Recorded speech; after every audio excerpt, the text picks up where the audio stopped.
오늘 우리에게 주시는 하나님 말씀은 마태복음 5장 10절에서 12절에 있는 말씀입니다.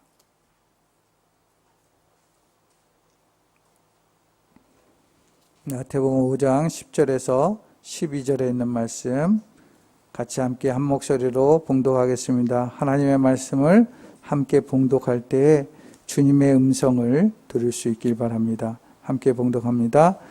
의를 위하여 박해를 받는 사람은 복이 있다. 하늘나라가 그들의 것이다.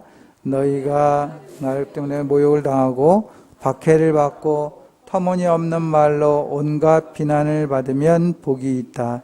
너희는 기뻐하고 즐거워하여라. 하늘에서 받을 너희의 상이 크기 때문이다. 너희보다 먼저 온 예언자들도 이와 같이 박해를 받았다.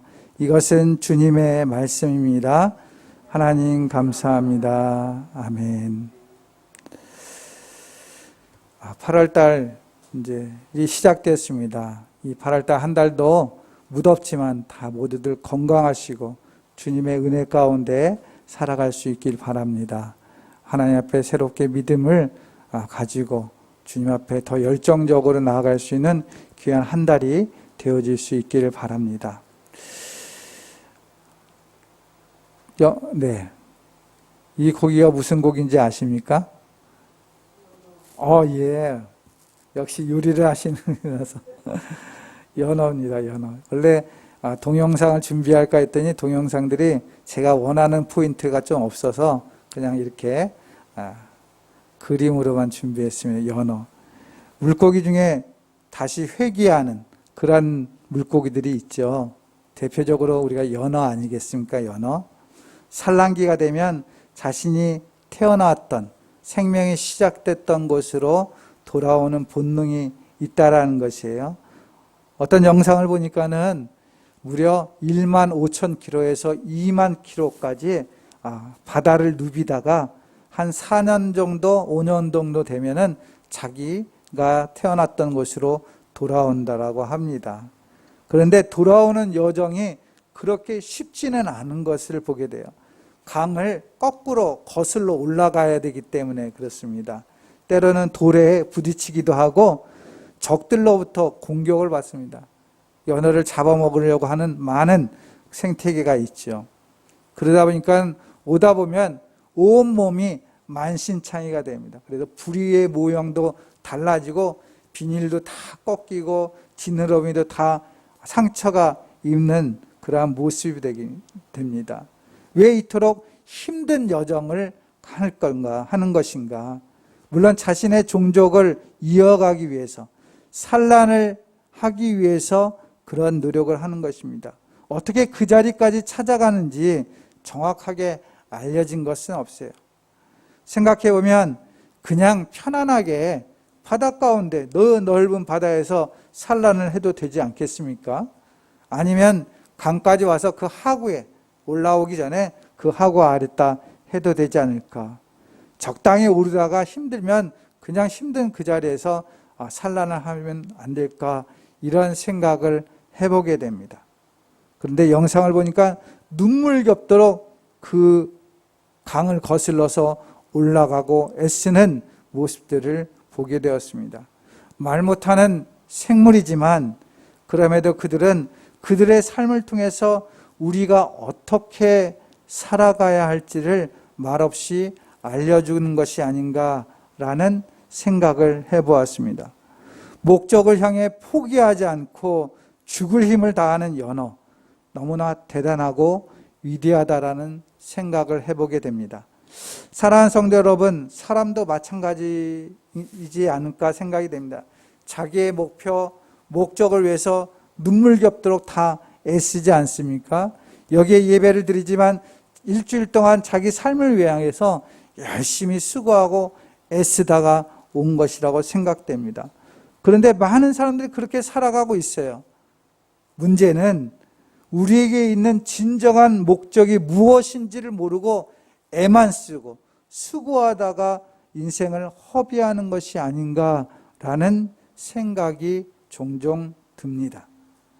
주님께서는 우리에게 말씀해 주셨습니다. 우리가 가장 우선해야 되고 우리가 가장 마음을 쏟아야 될 것이 무엇인가, 우리의 인생의 목적이 무엇인가 라는 것을 분명히 말씀해 주셨어요. 마태복음 6장 33절 말씀, 너희는 먼저 하나님의 나라와 하나님의 의를 구하라. 그리하면 이 모든 것을 너희에게 더하여 주실 것이다. 너희는 먼저 우리의 중심, 우리의 우선순위, 우리의 인생의 목적, 목표는 하나님의 나라와 의다. 거기에 마음을 쏟아서 기도하라, 간구하라. 그렇게 하면 이 모든 것을 더하여 주겠다. 근데 우리는 그 뒤에 것에 신경을 쓰고 있는 것 같아요. 우리의 종착지, 본향은 어디냐? 하나님의 나라, 하나님의 의라는 말씀이죠. 그래서 그리스도인들은 하늘나라를 향해 가는 사람들, 이렇게 말할 수 있을 것 같아요. 하늘나라를 위하여 살아가는 사람들. 존 버년이 지은 철로 역정을 우리가 잘 알지 않습니까? 그 이야기가 그런 이야기죠. 천국을 향해 떠나는 믿음의 여정이에요. 기독교가 여러 가지 시련과 시험과 유혹을 이겨내서 천성에 들어가는 그 여정을 그린 것이 철로 역정 아니겠습니까? 그래서 우리는 땅에서 하늘을 향해 역행하는 사람이나 마찬가지입니다. 그 길은 쉬운 길이 아니죠. 많은 상처와 아픔과 박해와 멸시가 있습니다. 신앙생활, 믿음 생활이라는 것은 단편적이지만 고난을 전제하고 있다라고 말씀드릴 수 있을 것 같습니다. 오늘 본문 말씀 다시 한번 보겠습니다. 10절에서 11절 말씀, 의를 위하여 박해를 받은 사람은 복이 있다. 하늘나라가 그들의 것이다. 너희가 나 때문에 모욕을 당하고 박해를 받고 터무니없는 말로 온갖 비난을 받으면 복이 있다 말씀합니다. 박해, 모욕, 터무니없는 말, 비난, 이것이 믿음의 사람들에게는 항상 전제되어 있다는 것 아니겠습니까? 본문에서 박해를 받다라는 말은 헬라어로 데디오크메노이라고 했어요. 데디오크메노이. 이것은 쫓아가다, 힘쓰다, 핍박하다라는 말로 번역됩니다. 그래서 이 말을 좀 더 의역하면은 집요하게 쫓아오며 괴롭히는 것을 박해하다라고 표현되고 있어요. 이것은 문법적으로 완료 분사 수동태로 쓰여 있다고 합니다. 그것은 지금까지 핍박을 계속되어 왔으나 기꺼이 감당하는 거예요. 그냥 한순간에 잠깐 핍박이 있는 것이 아니라, 박해가 있는 것이 아니라 계속적으로 이어져 오고 있지만 그것을 감내하고 있다라는 의미가 담겨지고 있습니다. 사실 마태복음이 쓰여질 당시에 1차적으로 마태복음을 읽는 독자가 누구였습니까? 유대인이면서도 예수님을 믿는 사람들이 마태복음을 보고 있었어요. 근데 이 사람들은 예수님을 믿는다는 이유 그 단 한 가지 때문에 고난에 직면할 수밖에 없었던 것이죠. 그들의 고난은 대표적으로 예수님을 믿지 않는 유대인으로부터 고난을 당합니다. 예수님을 믿지 않는 유대인이 어떻게 합니까? 하나님의 거룩함을 훼손시키는 신성모독자다. 그들은 이단자다라고 취급을 했어요. 그래서 극심한 박해를 받았지요. 예수님도 그랬지 않습니까? 뿐만이 아니라 유대인들을 지배하고 있었던 나라가 어디입니까? 로마예요.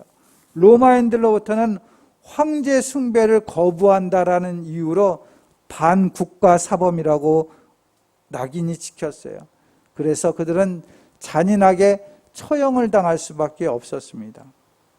일반 대중으로부터도 박해를 받았어요. 왜 그렇습니까? 일반 사람들과 삶이 다른 거예요. 삶으로 인해서 질시를 받았어요. 왜 저들은 저렇게 독특하게 신앙생활을 해야 돼? 우리와 같이 살 수가 없어? 그렇게 치부당할 수밖에 없었습니다. 그래서 아픔을 겪었죠. 본문에서도 예수님은 성도가 그리스도로 인하여 당하는 고난을 삼중적으로 표현하고 있어요. 그래서 더욱 강조하고 있다라는 말이죠. 그리스도의 제자로 살아가고자 하는 자는 모욕을 당하고 박해를 받고 터무니없는 말로 비난을 당하는 이렇게 삼중적인 어려움을 당할 수밖에 없다라고 말씀해주고 있는 것입니다. 이러한 극심한 고난을 당할 때 사람들은 시리에 빠져서 애통할 수밖에 없는 것이죠. 데이빗 왓슨이라는 사람이 제자도라는 책을 썼어요.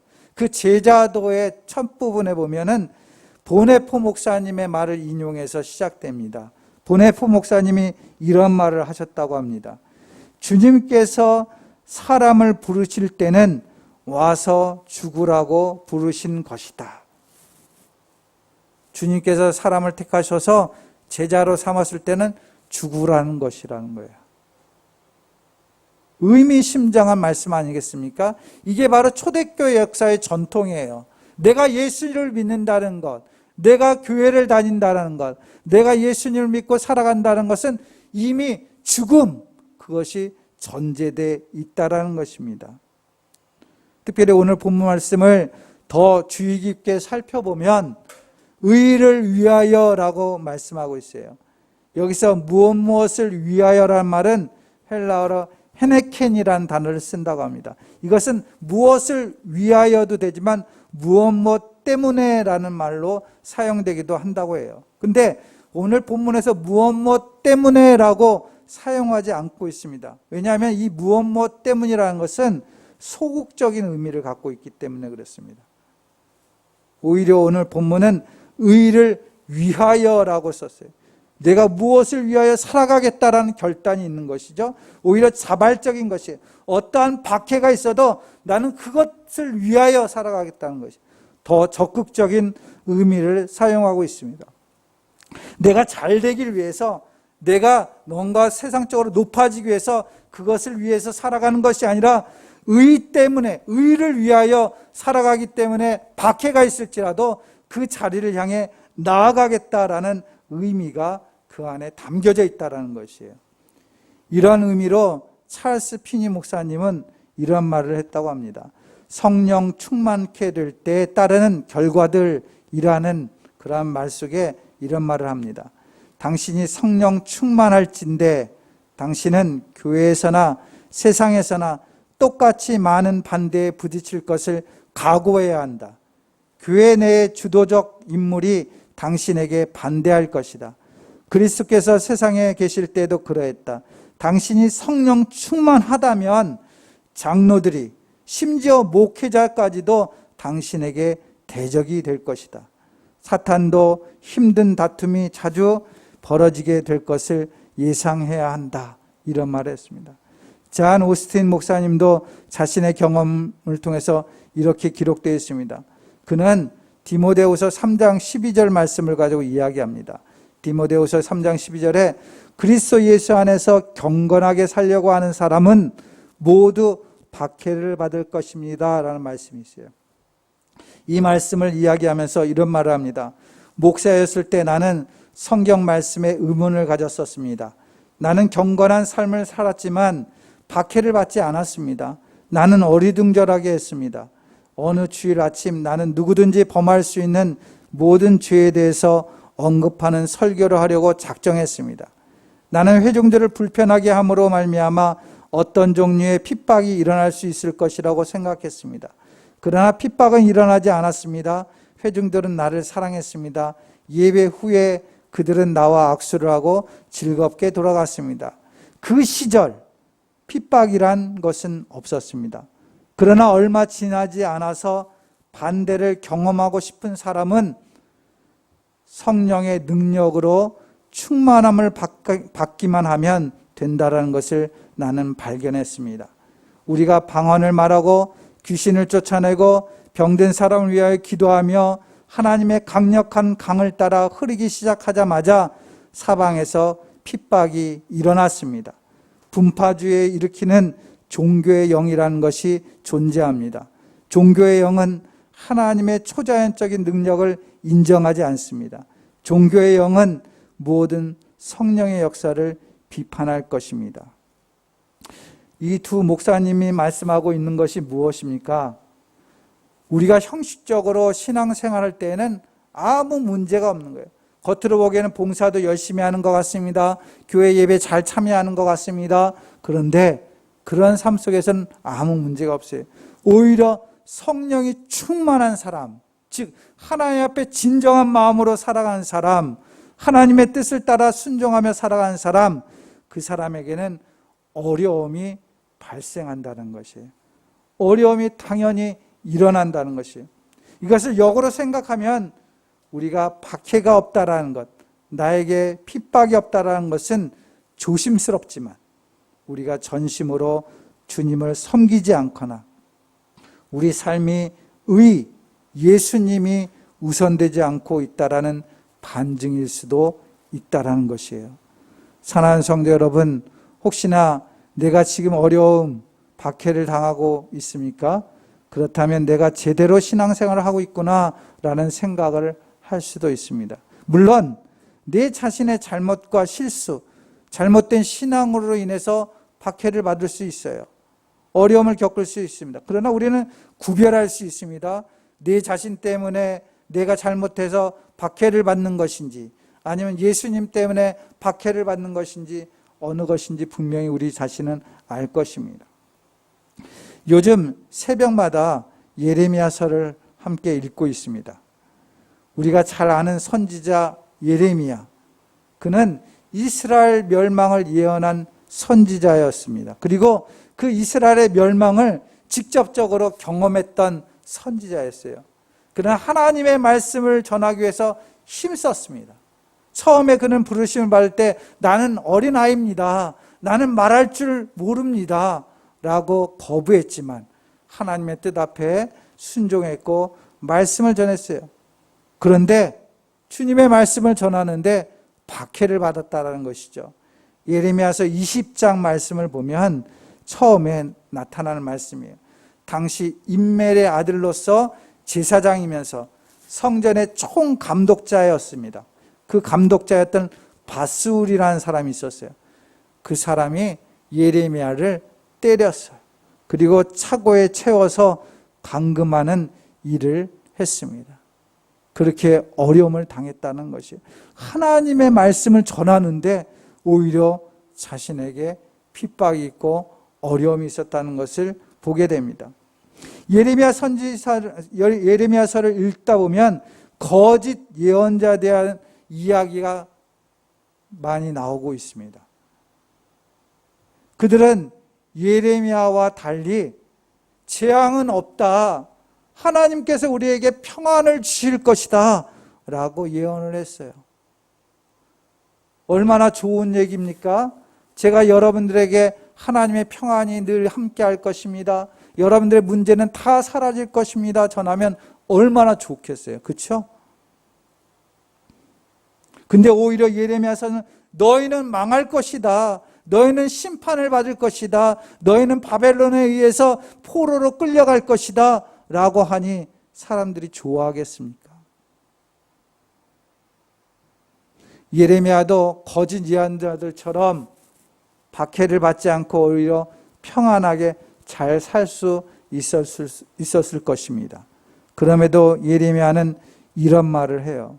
예레미야서 20장 9절 말씀 보시면 이제는 주님을 말하지 않겠다, 다시는 주님의 이름으로 외치지 않겠다 하고 결심하여 보지만 그때마다 주님의 말씀이 나의 심장 속에서 불처럼 타올라 뼛속까지 타들어가니 나는 견디다 못해 그만 항복하고 맙니다. 나도 이제는 평안하게 살고 싶습니다. 주님의 말씀 전하기 싫습니다.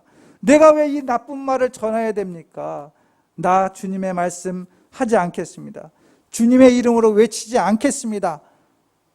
이렇게 하지만 결심해 보지만 그러나 주님의 말씀이 자신의 심장을 불처럼 타오르네요. 자신의 마음보다 하나님의 말씀이 우선되기 때문에 거기에 자신의 의지를 꺾고 하나님 말씀 앞에 서는 예레미야의 모습을 보게 되는 것이죠. 이 말씀을 묵상하면서 부끄러움을 많이 느끼게 됩니다. 여러분들은 어떠한 생각이 드십니까? 사랑하는 성도 여러분, 어떠한 상황 속에서도 신앙을 지키려는 사람, 하나님의 말씀, 하나님의 의, 예수님의 복음을 온전히 지키려고 하는 사람은 손해보는 정도가 아니라 많은 박해가 있습니다. 모욕이 있습니다. 비난이 있습니다. 그것이 우리에게 당연히 따른다라고 성경은 말씀하고 있는 것이에요. 그럼에도 예수님은 그것이 복이다 말씀하고, 그것이 복이 있다. 여러분들 믿겨지십니까? 박해를 당하고 모욕을 당하고 어려움을 당하고 핍박을 당하는 것이 어떻게 복입니까? 라고 하소연할 수 있는 것 아니겠습니까? 그런데 예수님은 분명히 오늘 말씀에 그렇게 당하는 것이 복이 있다 말씀하는 거예요. 우리는 이 말씀을 믿고 살아가는 사람들입니다. 우리 눈에 보이는 것에 의해서 살아가는 것이 아니라 보이지 않는 것을 믿고 살아가는 사람, 그 사람이 바로 그리스도인인 것입니다. 오늘 말씀에도 하나님께서 말씀하십니다. 의를 위하여 박해를 받는 사람은 복이 있다. 하늘나라가 그들의 것이다. 너희가 나 때문에 모욕을 당하고 박해를 받고 터무니없는 말로 온갖 비난을 받으면 복이 있다. 너희는 기뻐하고 즐거워하여라. 하늘에서 받을 너희의 상이 크기 때문이다. 너희보다 먼저 온 예언자들도 이와 같이 박해를 받았다. 주님께서 분명히 우리에게 말씀해 주시는 겁니다. 이 말씀을 유진 피터슨이 쓴 메시지 성경은 이렇게 기록되어 있습니다. 하나님께 헌신했기 때문에 박해를 받는 너희는 복이 있다. 그 박해로 인해 너희는 하나님 나라에 더 깊이 들어가게 된다. 그뿐 아니다. 사람들이 내 평판을 떨어뜨리려고 너희를 깔보거나 내쫓거나 너희에 대해 거짓말을 할 때마다 너희는 복을 받은 줄로 알아라. 그들이 그렇게 하는 이유는 진리가 너무 가까이 있어서 그들이 불편을 느끼기 때문이다. 그런 일이 일어날 때 너희는 기뻐해도 좋다. 아예 만세를 불러도 좋다. 그들은 싫어하겠지만 나는 좋아하니 말이다. 온 천국이 박수를 보낼 것이다. 또한 너희만 그런 일을 당하는 것이 아님을 알아라. 내 예언자와 증인들은 언제나 그런 고생을 했다. 사랑하는 성도 여러분, 주님 안에서 여러분들이 의를 지키기 위해서, 믿음을 지키기 위해서, 말씀을 따르기 위해서 수고하는 모든 일이 때로는 손해보는 것 같지만 하나님은 그것을 보면서 기뻐하고 계십니다. 여러분들을 위해서 늘 하나님께서 예비하고 계십니다. 의를 위하여 박해를 받는 사람이 왜 복이라고 말씀하고 있습니까? 하늘나라가 그들의 것이기 때문에 그렇어요. 팔복을 여러분들이 주목하면, 우리가 오늘 마지막 팔복이지만 첫 번째 팔복이 뭡니까? 마음이 가난한 자는 천국이 그들의 것이며. 마지막, 처음과 마지막이 똑같지 않습니까? 하나님 나라, 하늘나라에서 시작해서 하늘나라로 끝나고 있다는 것을 우리는 알아야 되는 거예요. 이 의미가 뭡니까? 팔복의 중심이 하늘나라에 있다는 것이에요. 말로만 주님을 믿는 것이 중요한 것이 아니라 진실한 마음으로 예수님을 믿고 말씀을 따는 사람, 그 사람들에게는 하늘나라가 주어진다는 것을 강조하고 있는 거예요. 그게 핵심이라는 겁니다. 믿는 사람들에게는 하늘나라가 핵심이라는 것을 보여주고 있는 것이에요. 그렇기 때문에 역설적으로 성경은 박해가 있을 때, 고난이 있을 때 오히려 기뻐하고 즐거워하라는 거예요. 왜? 하늘나라가 너희 것이기 때문에 그렇다는 거예요. 여기서 기뻐하다라는 말은 안녕하다라는 의미도 담고 있어요. 그래서 이것은 사람들이 만날 때 주고받는 인사이기도 했다고 합니다. 편지, 서두에 사용하는 문안이기도 했고요. 따라 이 말에는 기쁨이 넘쳐서 행복에 겨운 상태를 표현하고 있어요. 즐거워하라 라는 말은 아갈리아스데라는 말을 사용하고 있어요. 아갈리아스데. 이 말은 합성어입니다. 아갈로, 영화롭게 하다, 높이다는 말과 또한 뛰다, 솟아나다는 할로마이라는 단어가 같이 합성되어 있어요. 그래서 밖으로 넘쳐나는 기쁨을 주체하지 못할 정도로 희열을 느끼는 것을 의미한다고요. 기쁨이 넘쳐서 희열을 한다. 고난을 당하는데 애통하고 또한 괴로워하고 마음 아파하고 낙심하는 것이 아니라 오히려 기쁨이 넘쳐 흐른다. 왜? 하나님의 나라를 보기 때문에 그랬어요. 이 본문은 기뻐하다, 즐거워하다란 말은 모두 현재형으로 쓰였다고 합니다.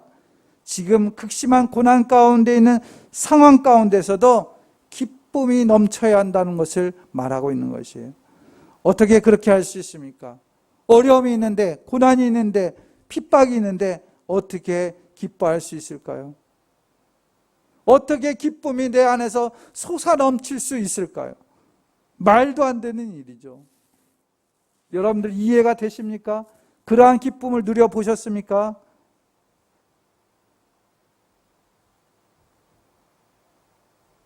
지금 현재를 바라보는 것이 아니라 미래가, 하나님 나라가 미래에 있지만 그것이 내 삶의 지금을 압도하고 있기 때문에 고난이 보이지 않는 거예요.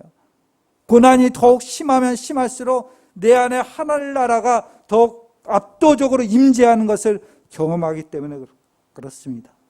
그래서 성경은 사도 바울은 로마서 8장 18절 말씀에 이렇게 이야기합니다.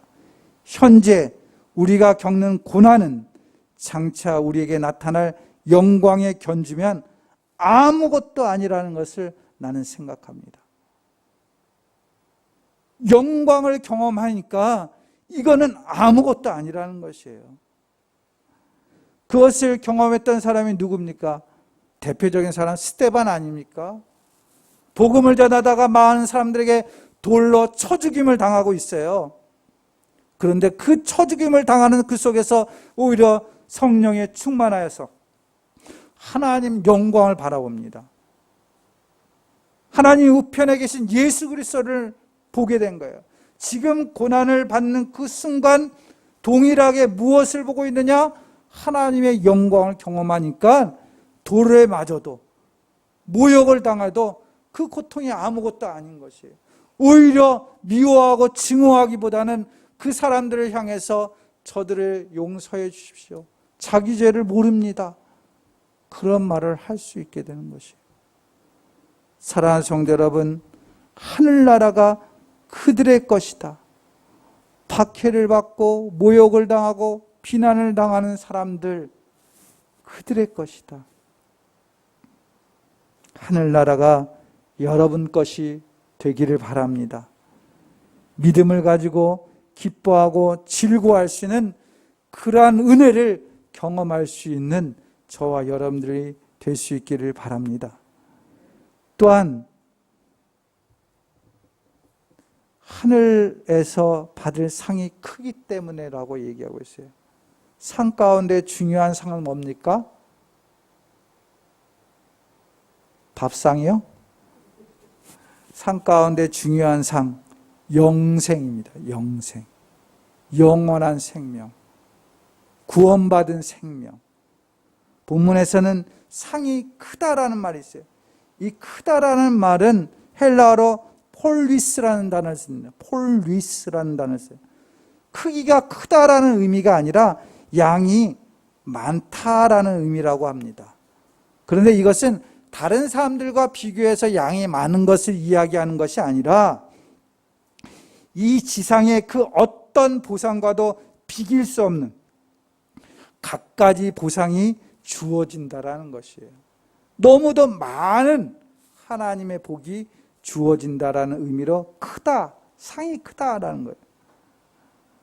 그것이 정확히 어떠한 보상인지는 알 수가 없어요. 그럼에도 분명히 예수님께서는 약속해 주고 있다는 것이에요.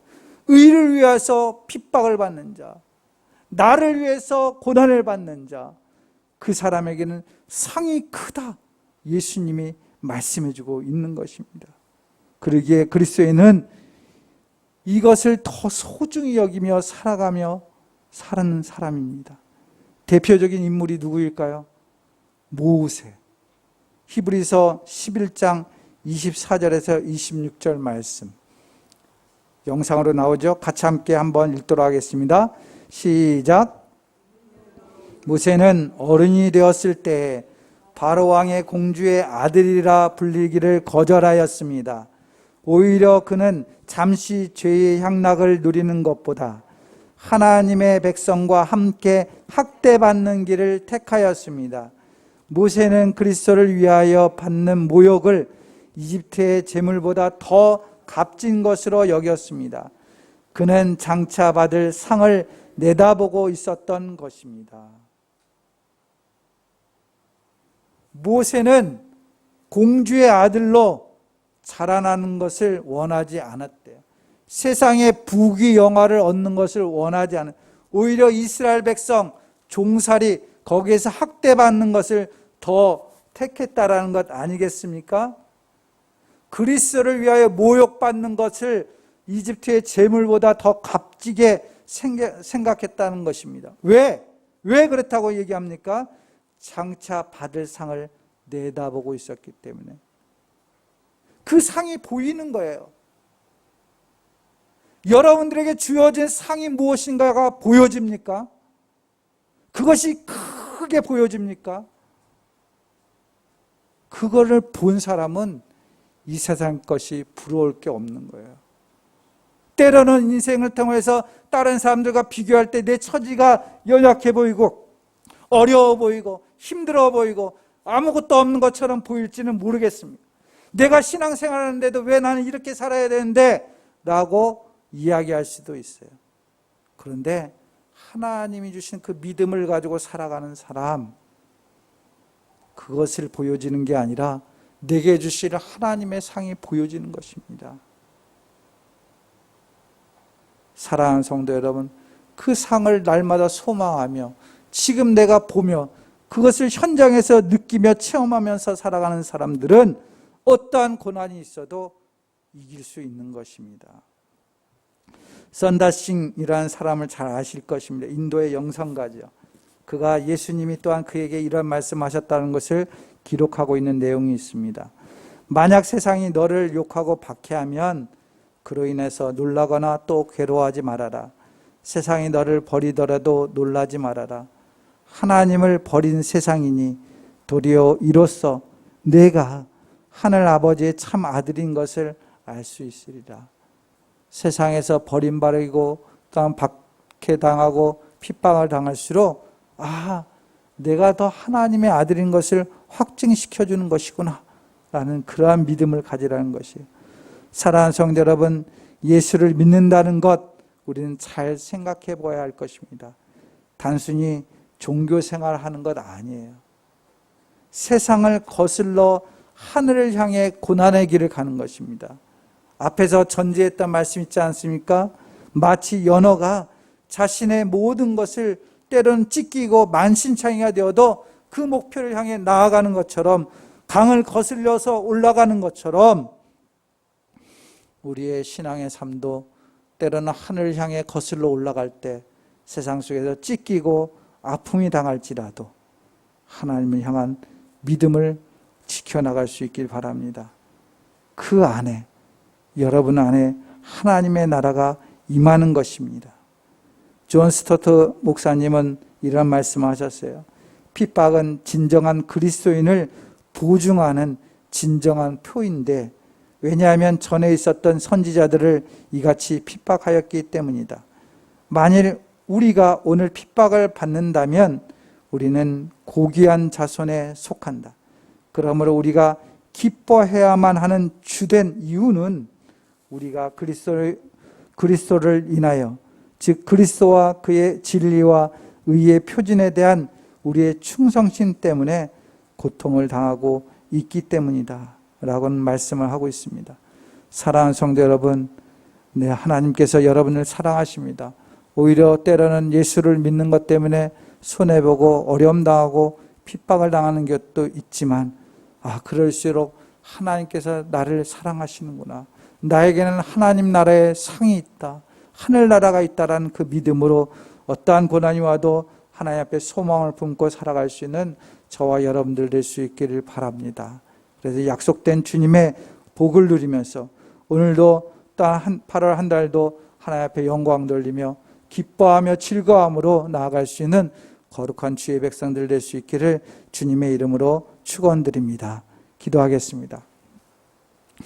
사랑과 은혜가 많으신 아버지 하나님, 감사합니다. 우리를 하나님의 자녀로 삼아주시고 더군다나 우리가 주를 위하여, 의를 위하여 살도록 믿음의 길로 인도해 주시니 감사를 드립니다. 그 길은 때로는 어려운 길입니다. 박해를 당하고 모욕을 당하고 비난을 받을 수도 있습니다. 그러나 주님께서는 약속해 주셨습니다. 하늘나라가 너희 것이다. 하늘에서 상이 크다. 하나님의 그 음성을 듣고 위로함 받고 오늘도 그 소망 가운데 믿음으로 날마다 나아갈 수 있는 하나님의 거룩한 백성 될 수 있도록 은혜 베풀어 주시옵소서. 하나님 앞에 속하 있는 우리 팔당 공동체가 다 하나님 앞에 주를 위하여 살아갈 때마다 저들 가운데 하늘나라가 이루어지게 하여 주시고 주님 앞에 기뻐하는 귀하고 복된 삶이 될 수 있도록 축복하여 주옵소서. 감사하고 예수님의 이름으로 기도드립니다. 아멘.